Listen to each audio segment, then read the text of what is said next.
Well, welcome you all. You're watching To The Point. I'm Preeti, Choudhry. We're going to get you the latest coming in where the Israel-Iran conflict comes into question. But first up, allow me to take you through the headlines.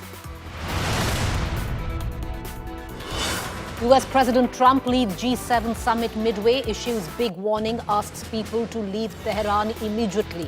White House war room awaits Trump. India's massive evacuation drive in Iran underway. Indian medical students taken to safety. 110 students escorted into Armenia. Prime Minister Modi is in Canada's Calgary for G7 summit. Prime Minister leads India's voice at G7 summit to hold talks with Canada, France and Italy. Technical snag grounds at least 4 Air India flights. Air India Ahmedabad London flight, Delhi Paris London Amritsar flight impacted.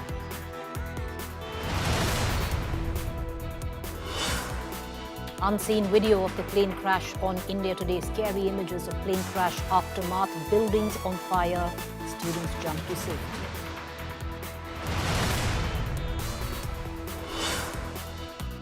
Pre-monsoon shower in national capital brings relief from the ongoing heat wave.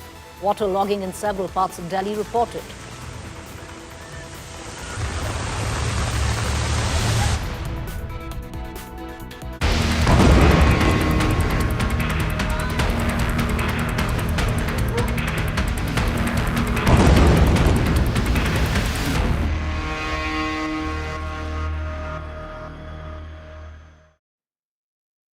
All right, viewers, as I speak, the conflict between Israel and Iran intensifying. Israel continues to strike Iran, claiming the remaining Iran military leadership is on the run. All of this amidst US warning to Iran to give up entirely. There is no nuclear deal on the table for the Iranian regime. G7 has also unanimously backed Israel's right to defend itself. Here's more.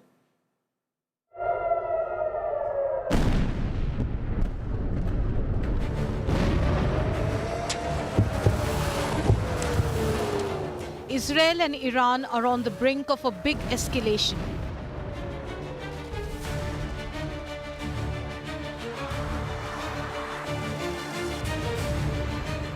Two loud explosions were heard in Tehran on Tuesday morning. Israel has warned that it will attack most significant targets in Tehran today. Latest images released by Israel showed strikes on F-14 fighter jets in a Tehran airport, apart from strikes on trucks containing weapons and launchers on the way to Tehran. Israel has also asserted that its decision not to target Iran's nuclear facility in Fordo so far does not mean it won't in the future. Israel has dealt another deadly blow to Iran after laying majority of Iranian military top brass to waste just days ago. The Israeli Defense Forces eliminated Ali Shadmani, Iran's newly appointed wartime chief of staff. Shadmani was the most senior military commander and the closest figure to Iranian Supreme Leader Ali Khamenei. His predecessor Hossein Salami was killed just days ago by Israel in a similar strike. Tonight, following accurate intelligence received by the intelligence branch, we eliminated Ali Shadmani, the war chief of staff, the most senior military commander of the Iranian regime. Shadmani only managed to hold the position for 4 days, and we also eliminated him. We will pursue our enemies again and again using advanced intelligence capabilities, exploiting opportunities, air superiority, and complex operational planning. Israeli Defense Minister Israel Katz, meanwhile, has issued an open warning to Iran's Supreme Leader Khamenei, claiming he could end up like Saddam Hussein. I warn the Iranian dictator from continuing to commit war crimes and fire missiles at Israeli citizens. He should remember what happened to the dictator in the country neighboring Iran who took this path against the state of Israel. We will continue today as well to operate against regime targets and military targets in Tehran, as we did against the Propaganda and Incitement Broadcasting Authority. Israeli fighter jets also launched a wave of targeted airstrikes deep into Iranian territory, including a shocking strike on Iran's state broadcaster headquarters in Tehran during a live transmission.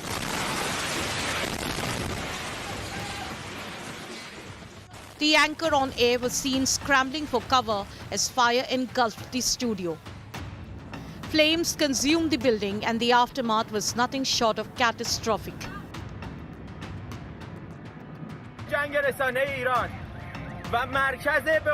A senior reporter for Iran's IRIB news agency stood outside the burning headquarters with hands stained with blood.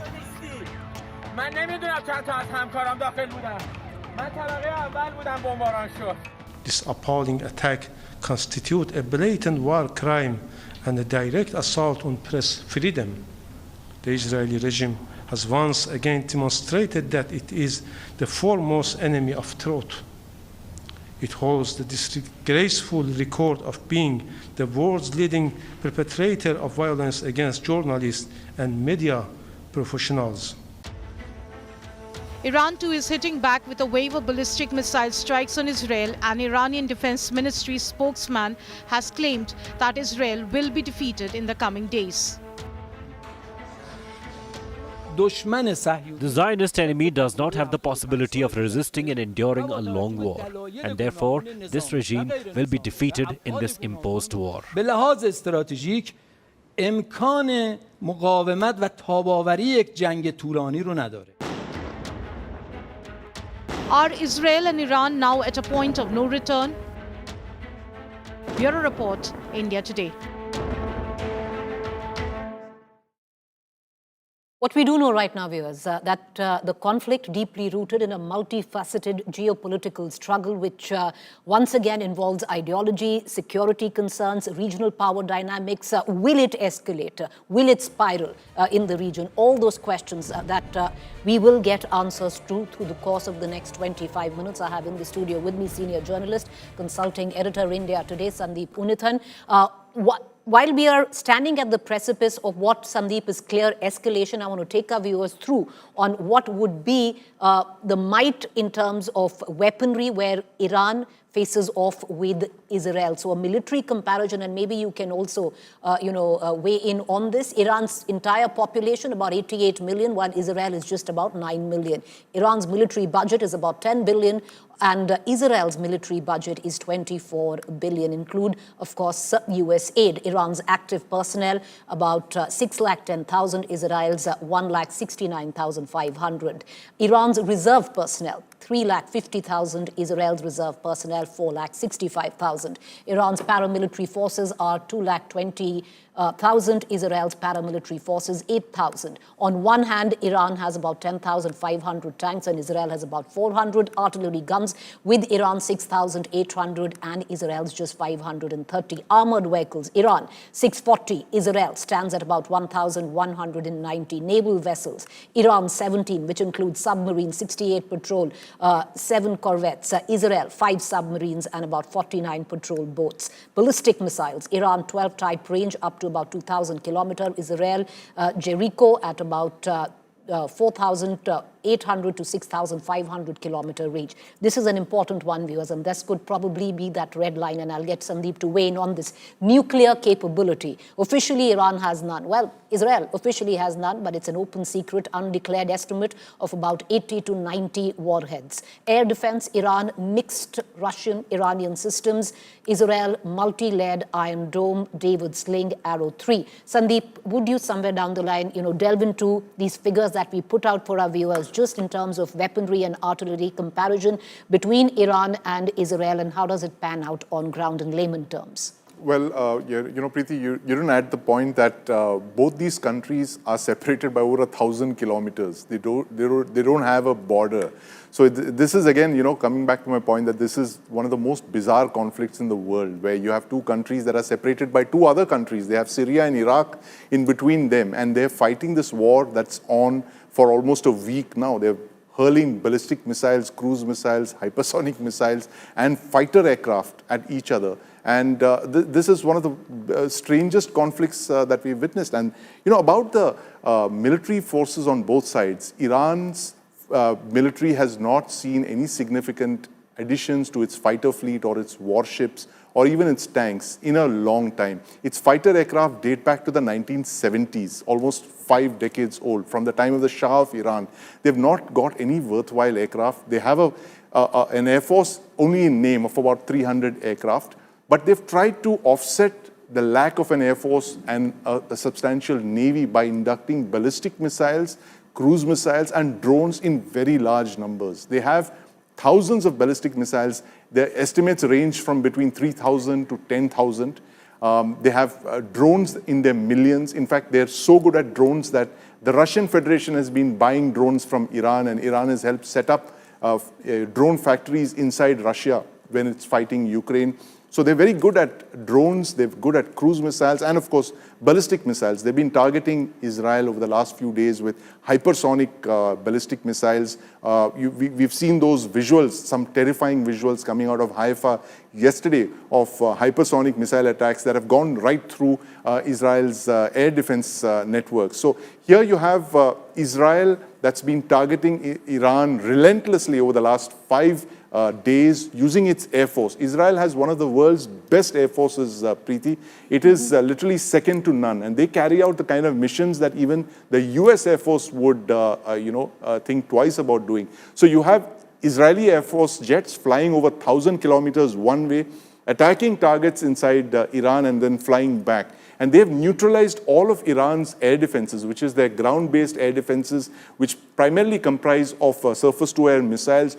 All of those have been neutralized to a large extent using drones that were launched from within Iran's territory. That's something that they've seemed to have picked up from Ukraine. That is to create these little drone bases inside of Iran through which they attacked Iranian air defense sites. So that is one reason that Israeli fighter jets are operating with near impunity over Iranian airspace. They've got complete air dominance today. They can fly all the way from the Mediterranean to the Arabian Sea. That's the Israeli fighter jets. Sandeep, I'm just coming in and to give our viewers perspective here, because earlier on in the meeting, to simplify it in layman terms, Sandeep, in the meeting, he was actually telling us that Israel jets have to fly, a distance from here to Bengaluru to even reach Iran? Absolutely. They have to fly thousands of kilometers, like something like 1,400 kilometers on a one-way mission to strike at, Iranian territory. And then they not only have to drop their ordnance there, but they have to spend some time on target and then fly back.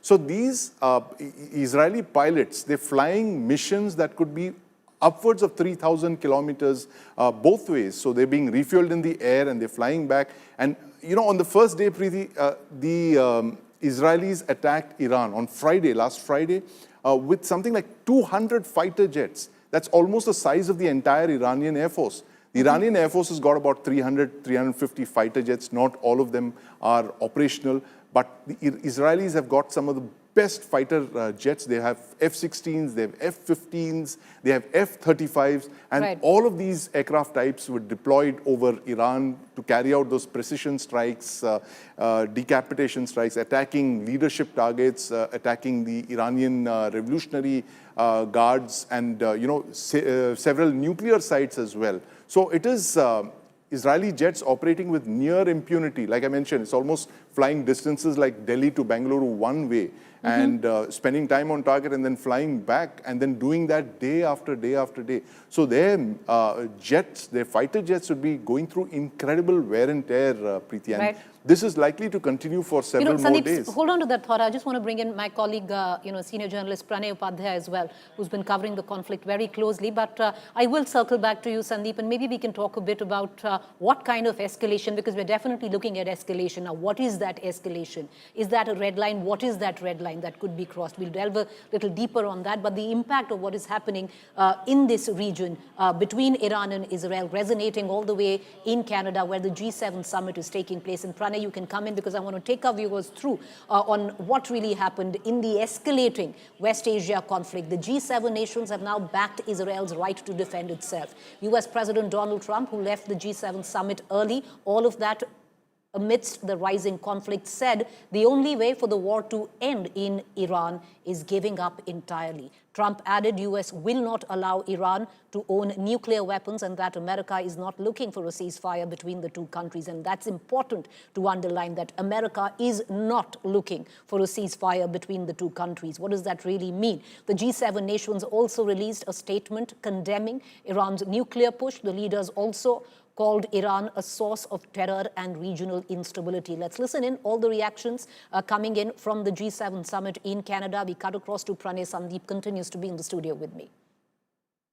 What specifically is better than a ceasefire? What are you looking for here?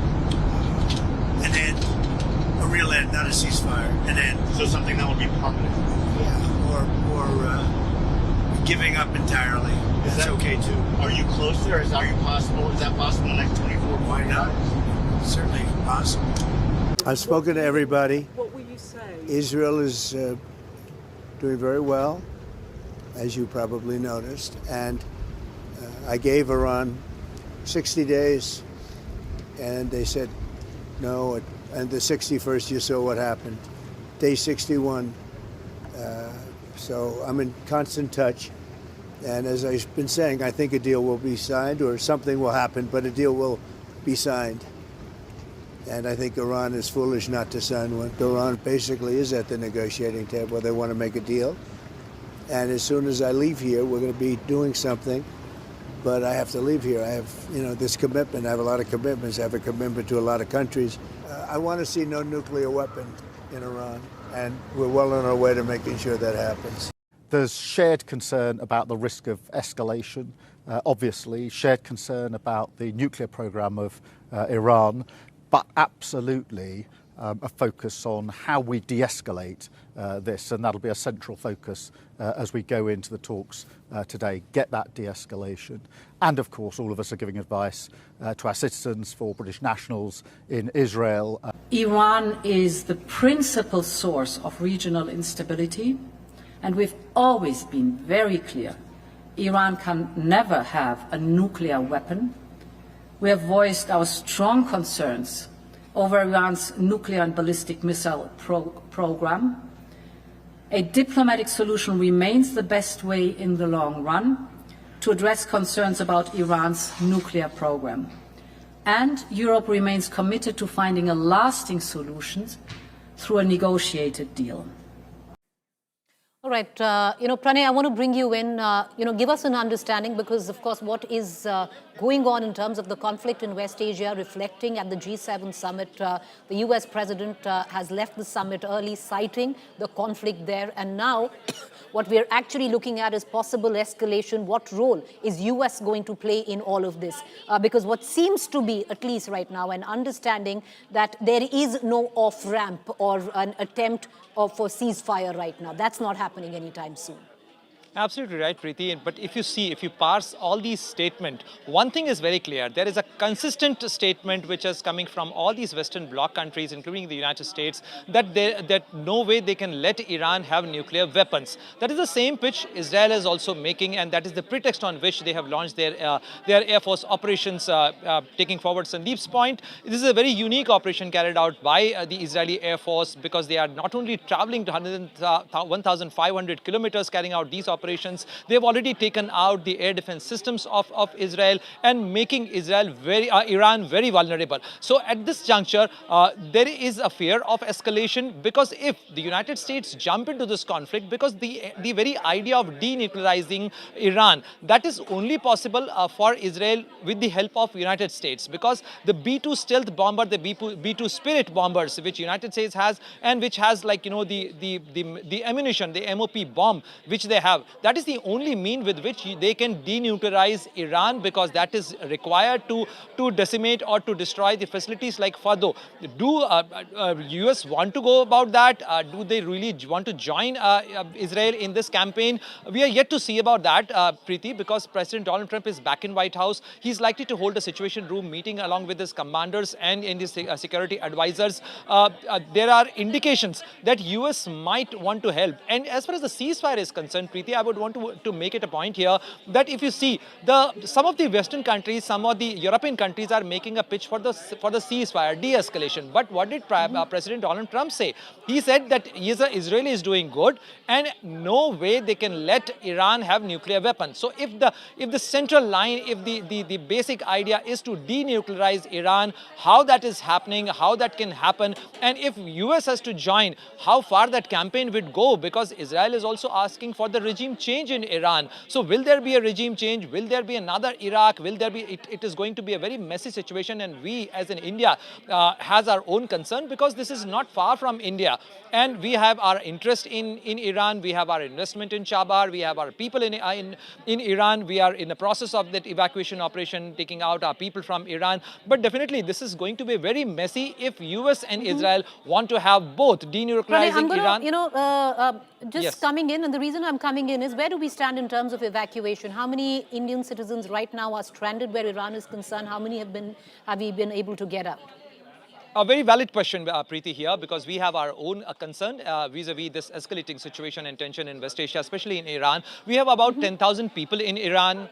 Some of them are resident there, they are working there, but around 2,000 is the number of Indian students, those who are studying in various medical universities of Iran. They are the priority. Also, the priority is to get people out from Tehran, because the capital of Iran is the primary target, which is being targeted by the Israeli Air Force, and that's why large number of people have been already taken out. People have been shifted to a city called Qom in Iran, and from there people are being taken to the various border points. Around 110 individuals and around 110 Indians have been made to cross over to Armenia, and they are now safely reached the Yerevan, which is the capital of Armenia, and another batch is likely to cross over via Turkmenistan border, because Ashgabat, which is the capital of Turkmenistan, has is closer to the border, Iran-Turkmenistan border, so that is also being worked out. But also people are being taken on safer places, which are which are away from that conflict zone, because Tehran, Isfahan, and all these cities are the primary target where the military establishments are there, where the nuclear facilities are there. All right, so word, of course, now also coming in that there have been fresh strikes where Tehran is concerned. But stay with me, Pranay. I want to just bring in Sandeep there, because from what Pranay said, the kind of commentary that is coming in, especially from the G7, from America, Sandeep, it does look that we are definitely standing at the precipice of escalation. Now, what that might be is the big question. This war is not going to remain limited. There's definitely going to be a spiraling of it. Now, will it be regional, global? In what context? What are the red lines? Well, Preeti, the red line here is actually an attack by Iran on US bases in and around West Asia. There are something like 9 US bases in West Asia in different countries: UAE, Bahrain, Qatar, Saudi Arabia, Iraq. All of these countries have US bases. There's something like 50,000 US personnel on all of these bases, and that is a red line. If Iran were to attack any of those bases, that would be a very big red line, and my hunch is that all of these forces are being moved into the region to exactly prevent Iran from carrying out an attack like this. If Iran and the regime are fighting with their back to the wall, as you mentioned, they're literally alone. There's nobody who's supporting them overtly. The GCC countries are just standing by quietly. Russia and China are not saying anything significant. Iran is actually bearing the brunt of all of these attacks from Israel by itself, and of course the US could join in very rapidly. And if Iran crosses that line, Preeti, and attacks US bases, targeting US servicemen, that would be a very, very big red line. No support, Sandeep, you say, but what about Iran proxies, the Hezbollah? How much will that weigh in? Hezbollah has been decapitated as of last year by that pager bomb attacks. They are in no shape to fight. Syria, Assad is gone. It used to be a very important Iranian ally. The Houthis are where they are, way down in Yemen, thousands of kilometers south. They can't do much. There's no one who can really come to Iran's assistance right now, which is why the regime is in a very, very tough situation. So is that, Pranay, what you're picking up, Sandeep, I'm sorry I'm coming in, and maybe you can come in. I want to bring in Shivani as well. So with what Sandeep says, are we actually looking right now, at least with all indications on ground and the global voices that we see speak, where the G7 summit is concerned, the president going back, leaving it, keeping in mind the conflict, that we could actually be even looking at a forced regime change? Are we looking at that right now, Sandeep? You think that could be on the cards? I'm looking at two possible options based on what Donald Trump just said. He said the end, right? He said that they were pushing for the end. Now, what does the end mean? What does he mean by the end? Is it a regime change? Or is it the end of Iranian nuclear weapons program? Or is it both? The fact is that if you take out the regime, that means the end of the nuclear weapons program, the Iranian nuclear weapons program. You want to weigh in on that? Definitely, Preeti. I want to make a point here that, why at this juncture? That Israel is already engaged in a conflict in West Asia with Hamas, with Gaza, with Hezbollah, with Houthis. But still, to have a peaceful neighborhood, it is not possible because all these, proxies were being assisted, they have been held and they've been supported by Iran. Israel has been trying to, and letting US to have some solution. The previous regime, previous administration, the Biden administration, they have worked with them. But there is no end to it. And when President Donald Trump calls about an end, you have to see there is an India linkage as well. That India Middle East Economic Corridor, the big idea, the Abrahamic Accord idea, where President Donald Trump was invested during his previous administration between 2016 to 20, and even the Biden administration when they have signed this India Middle East Economic Corridor. This big idea cannot be fructified till the time Iran is supporting these excess of resistance, in their language or lingo, if you call them, the excess of evil. So that's why taking out Iran and Iran's capabilities is very important for the US as well as for Israel. Stay with me, Pranay. I want to just get into a bit of news break and we'll bring in Shivani as well, who's been tracking the conflict very closely. And that's the news that is coming in, which we did touch upon, that there have been series of fresh strikes by Israel in West Iran. Iran's surface-to-surface missile launchers hit, launch sites attacked in western Iran, strategic targets hit in Iran. Shivani, give us the details, please. Preeti, the targets are being hit by Israel. It is a continuous escalation and targeting by Israel, and especially on and the focus is on the assets of Iran, be it the military assets, the military or the nuclear targets that have been taken in by Israel. And we were just speaking to the ambassador of Israel in India, and we were trying to take some clarity on the operation that's going on. And he said that we do not know how long the operation can take. That means the situation is going to remain similar in the coming days also, Preeti, with more attacks on Iran from Israel. But Israel is also saying that the kind of missiles that were being launched from Iran since last few days, there is a decrease in that number. That means to certain level, there are losses that have been inflicted upon, and Israel has been achieving what it started, the goal with which it started the whole operation. So we are getting a lot of indications, Preeti, that Israel will go on with similar attacks and on these installations especially. And what has been made very clear here once again, that this is a military operation, no targeting of civilians. That's what Israel claims. Only the military targets, only the ones that were chosen as a plan, the ones who were involved in the nuclear program of Iran, the ones who were intelligence officers who were supporting that nuclear program, or were one of the assets of these nuclear programs, are being neutralized. And this elimination will continue, and that's why we are seeing fresh attacks, especially in Tehran, which happens to be one of the strategic locations for all these assets of Iran. Right. So Preeti, we'll be seeing some more action for the coming days, because the situation seems to be escalating, especially from Israel's targeting. I want to get in all three of you, just one by one, very quickly before I allow you to go. But Pranay, let's begin with you. It's a tight diplomatic walk where India is concerned. What has been India's stand till now? How are we looking at the situation from our interests? If you see the statement of Minister of External Affairs here, Preeti, on this conflicting situation, we have good relation with both Israel and Iran. We are certainly for peace. We are certainly for de-escalation. If you see the stated position of India vis-a-vis the nuclear program of Iran is concerned, we have said that Iran has a right for the peaceful, the nuclear enrichment for the peaceful purposes. But since Iran is a signatory of the Nuclear Non-Proliferation Treaty, they should not do anything to acquire nuclear weapon. This remains in the domain of IAEA, and the recent statement from IAEA clearly indicates that Iran has ramped up its enrichment program, and that remains a matter of concern. Look, as far as the nuclear club is concerned, nobody wants other entry in the nuclear club, and you know, the smaller the ring, better it is. So that is the policy. But as far as the region is concerned, we definitely have a concern. We have concerns about the spillover of the conflict, because in West Asia region, in the Gulf region, we have around 80 lakh people of Indian origin and Indians who are working there in the Gulf countries. We do not want escalation in that area. Also, that region is very important for us as far as the energy supplies are concerned. So therefore, these are the issues with which and on which we want de-escalation. We have also expressed our intent that if we can help in any way, India stands ready to help either parties to find some solution and have peaceful solution and dialogue and diplomacy. And therefore, there will also be economic consequences, not just for India, but the world as well, with the conflict in this particular region. But what are you looking at now, Sandeep? Over the next 24 hours, we're clearly looking at a conflict which is only escalating, intensifying. What are you watching closely? Well, I'm looking America? at, America, of course, because you look at the kind of assets that the United States has been moving into the region, Preeti. They have one carrier strike group already in the Arabian Sea, that's the USS Carl Vinson. They're moving in a second carrier strike group, that is the USS Nimitz. 20 tankers, we are being told, have landed in the Prince Sultan Air Base in Saudi Arabia.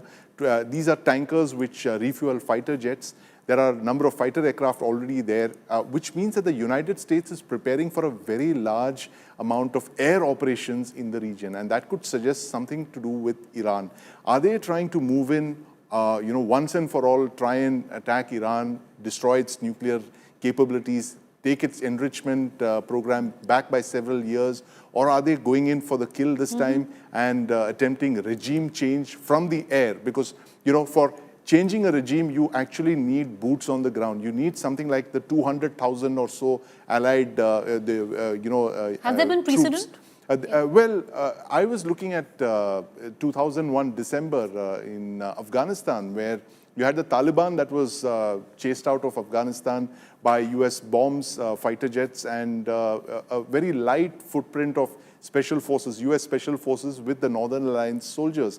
But in Iran, you're looking at a full-scale Iranian military, which will actually have to be militarily defeated before they can be, the regime can be pushed out. So it's a very complicated situation looking at, and as you said, the United States is going to be very key. What the US does in the next 24 hours or so is going to decide the future of this conflict. Shivani, if we still have you with us, I want to just bring in my colleague Shivani for one quick final word. Shivani, there is this fog of war, and we've seen there is a lot of manipulation of real-time information which can translate into misinformation. What are we looking at? Because if one is to believe, it seems Iran completely has its back to the wall, but is Iran also being smart and strategic in fighting back? What are you picking up? See, Preeti, Iran is trying to gather a lot of support and showing that Israel has been targeting the civilian areas, especially, while Israel says that whatever is being said by Iran is not completely true. There are false narrative, like we faced the false narrative, the fake agenda that was being run by Pakistan when we witnessed the Operation Sindoor. The picture is quite similar here, Preeti, too, because there were a lot of revelations that were being made by the ambassador as we were speaking to him. He said that no losses in the Haifa port city have been made. There are certain claims that are being made by Iran that are not true, that are not correct. There were ICBMs that were being developed to be handed over to the Houthis and to other proxy armies of the Iran, and the nuclear capabilities, the program that was going quite speedily ahead. So they needed to check that, and for that matter, it was a planned attempt by the Israelis to first neutralize and to counter the Hezbollahs and the Hamas groups, and later on to attack Iran.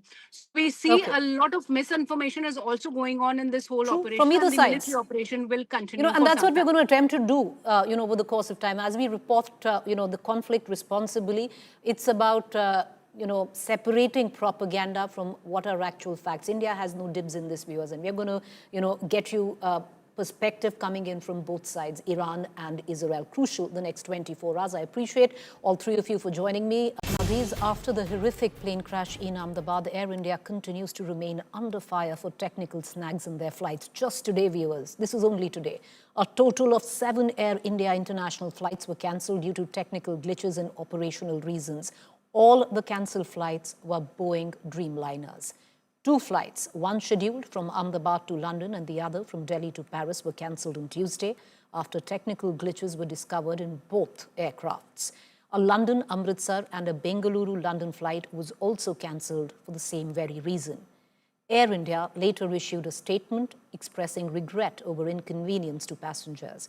The airline assured passengers of alternative arrangements, free cancellations and rescheduling. I want to cut across right now to my colleague Amit Bhardwaj, who's joining us live from Ahmedabad for more. You know, Amit, there is a sense of nervousness and anxiety in any case, especially for flyers who are boarding Air India, Boeing 787, and the cancellations because of technical snags and other issues quite only adds to that. Today, you know, the ill-fated Air India flight 171 from Ahmedabad to London, which was to take off, of course, it's no longer called 171 because 171 has been retired because of the tragedy. So I would think it is now Air India 159. That flight, a Boeing 787, was also cancelled due to a technical snag.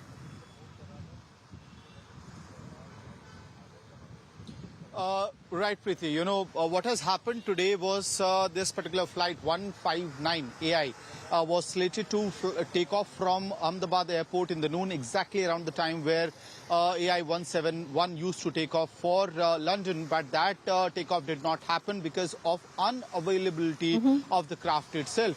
Now, this is not the only case. Even though at the airport the passengers were really angry and egged, but through the day we can actually zero down 4 flights of Air India which has been cancelled, and each of them were Boeing Dreamliner.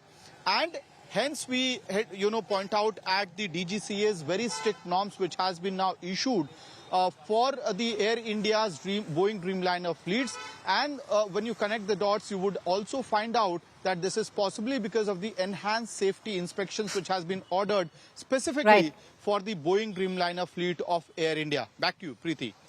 All right, Amit, appreciate you joining us with that quick update. So, like I said, there was a sense of anxiety, nervousness where flying Air India, Boeing 787s are concerned, especially due to the cancellations. But I want to take you back to the civil hospital in Ahmedabad because DNA identification is still continuing. After the authorities said that they will give 72 hours or 3 days for DNA sample matching for the remains of the dead, the family's agonizing wait continues. What we know for now, that 163 matches have been made, allowing 124 bodies to be handed over to the families. I want to cut across to Vidya, my colleague. Vidya, what more can you add to this? Well, Preeti, I was at the center where the entire sample collection was being done today, and they said very clearly that most of the sample collection has already been done, except for probably this person who is in UK is not able to come down, so his or her sample will be collected in UK itself. The report will be sent over, and then the matching will be done here. Apart from that, there are about a few samples. They expect that people will come, more about a dozen or so, but they have not yet come forward. So the center is still open. But as of now, yes, about 163 DNA matches have been done. Remember that there are more than 240 people who were in the flight itself. And apart from that, there are many more on the ground. The figure is not really clear as to how many people were on the ground, but there were substantial number of people there as well. So there is almost, as you can see, nearly about 100 more DNA matches that really have to be done even now after 6 days of this entire incident happening. I'm at the mortuary where you can see, there are police personnel and everyone, and handing over of the process is still going on. Tonight they will be completed. So with this, approximately, 124 handing over of the bodies will happen. But then, there are many more remaining. There are some more people still in the hospital. As we were, speaking to the administration here, they said very clearly that there are people still admitted, but quite a few of them have already been discharged. So the process and the exact figure is something that the administration is not really releasing. They are saying that they are trying to make sure that the DNA sampling and the matching is done at the earliest, but it will still take some time is what we do gather from this place in Ahmedabad Civil Hospital. Vidya, thank you for joining us. The agonizing wait continues, viewers. Even though about 160 matches have been made, 163 DNA matches confirmed. Only 130 remains have been handed over to loved ones, but look at the figure, it's 275 in all right now. So it's going to be a long, agonizing wait, and it is going to continue. Sadly so. I'm going to go into a quick break, but we do leave you with these visuals, because these visuals will break your heart. With tears welling in his eyes and folded hands, Captain Sumit Sabharwal's father paid final tribute to his son, the pilot of Air India plane which crashed in Ahmedabad on June 12th. Mr. Sabharwal had promised his father that he would quit his job and take care of him full-time. The promise left unkept. Remember, the black box is being examined to determine exactly what happened to the flight that claimed 270 lives in Ahmedabad. Heartbreaking visuals.